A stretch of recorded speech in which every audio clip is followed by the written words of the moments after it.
চলে এসেছি ঠাকুর ঘরে। সমস্ত বাসন কুসন ধুয়ে রোদ্দুরে সুন্দর করে রেখে গেছিলাম যেন জলগুলো ঝরে চকচকা হয়ে যায়। কত চকচকা হয়ে গেছে। আজকে কিন্তু প্রীতম বড়ি দিয়ে সমস্ত বাসন কুসন ধুয়েছি। আর পুজোর বাসন একটু চকচকা না হলে মনটা শান্তিতে ভরে না।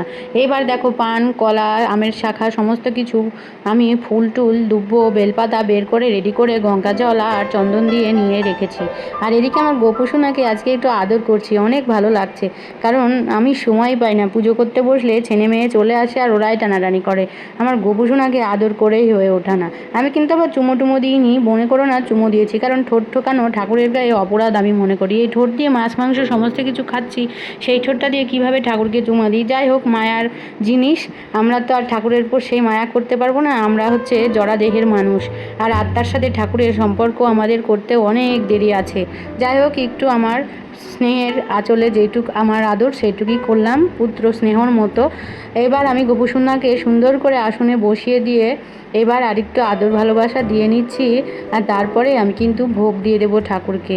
আর আজকে লক্ষ্মীবার সেহেতু কিন্তু মা লক্ষ্মীকেও নতুন ঘট বসাতে হবে, আর পুজোটাও একটু দেরি হয়। সেই কারণে সমস্ত সংসারের কাজ সেরে ঠাকুর ঘরে বেশি সময় দেবো বলে একটু দেরি করে এসেছি, প্রায় 9টা মতো বেজে গিয়েছে।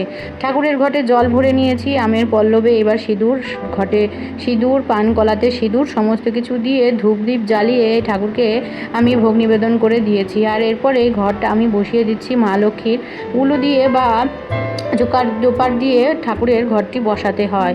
এবার আমি ঠাকুরকে গোপাল সোনাকে ফুল নিবেদন করে দেওয়ার পরে আমি একটু আরতি করে নেব। আর তারপরে আমি কিন্তু মা লক্ষ্মীর পাঁচালি পড়া শুরু করব।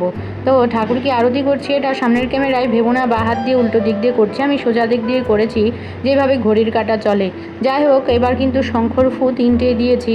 আর ঠাকুর ঘরে একটু ঠাকুরের কাছে বসে মনটা শান্ত করে পুজো দেওয়ার মজাই কিন্তু অনেক আলাদা। আর মা লক্ষ্মীবারে আমি কিন্তু লক্ষ্মীর পাঁচালি পড়ি। তোমরা কি পড়ো কিনা অবশ্যই জানিও।